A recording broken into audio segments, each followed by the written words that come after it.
ঘুরবো। যিনি অত্যন্ত জনবান্ধব এবং দেখেন আমাদের এই যে গরু ছাগলের একটা প্রোগ্রাম উনি আসছেন, হয়তো বা এটা বাহ্যিকভাবে খুব বেশি ইফেক্টিভ কিন্তু এটার গুরুত্ব আছে। আমরা যে গরু ছাগল পালি, গরু ছাগল পালার জন্য ভ্যাকসিনেশনটা খুব জরুরি। এইটা আজকে আমি 1 মিনিট বলতে চাই। কারণ আমাদের গরু ছাগলটা হলো আমাদের যারা গ্রামে থাকি তাদের জন্য একটা ব্যাংক। অনেকে টাকা ব্যাংকে রাখি, পরে আসতে ডিপিএস করে টাকা জমা হয়। বলে দেখবেন যে সবাই বলে যে যার যত বুদ্ধি বেশি সে টাকা সঞ্চয় করে। বুদ্ধিমানরা কি টাকা সঞ্চয় করে? তো ব্যাংকে টাকা সঞ্চয় করলে 1 বছর 2 বছর পরে কিছু টাকা সঞ্চয় হয়। এটার মধ্যে যারা অনেক মাসালা আছে আমাদেরকে হারাম বলে, এই জন্য অনেকে আমি দেখতে চাই না। কিন্তু আমরা যারা গ্রামে থাকি তারা আমরা খুব ভালো করে জানেন যে একটা গরু পাললে যদি 1 বছর 50,000 টাকা খরচ করি, বছর শেষে 1 লাখ টাকা বিক্রি করা যায়।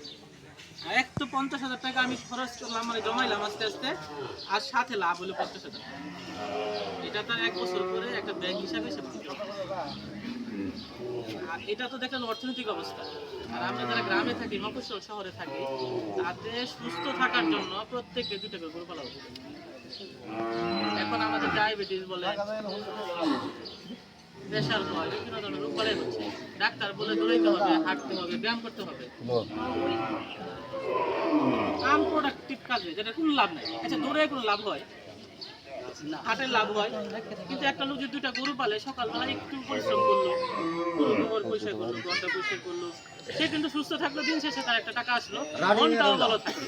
মন ভালো থাকবে যে এইখান থেকে আমার টাকা আসবে, একটা নেশা জন্ম নেয়, তার নার্ভাস সিস্টেম স্টিমুলেটেড হয়। আপনি দেখবেন, আপনি দান করতেছেন, লস আর লাভ যাই হোক, ধান খেতে প্রতিদিন যাচ্ছেন, ধান সুন্দর হচ্ছে, এই যে একটা খুশি লাগে, এই খুশির কারণে মানুষের শরীরের সুস্থতা বাড়ে।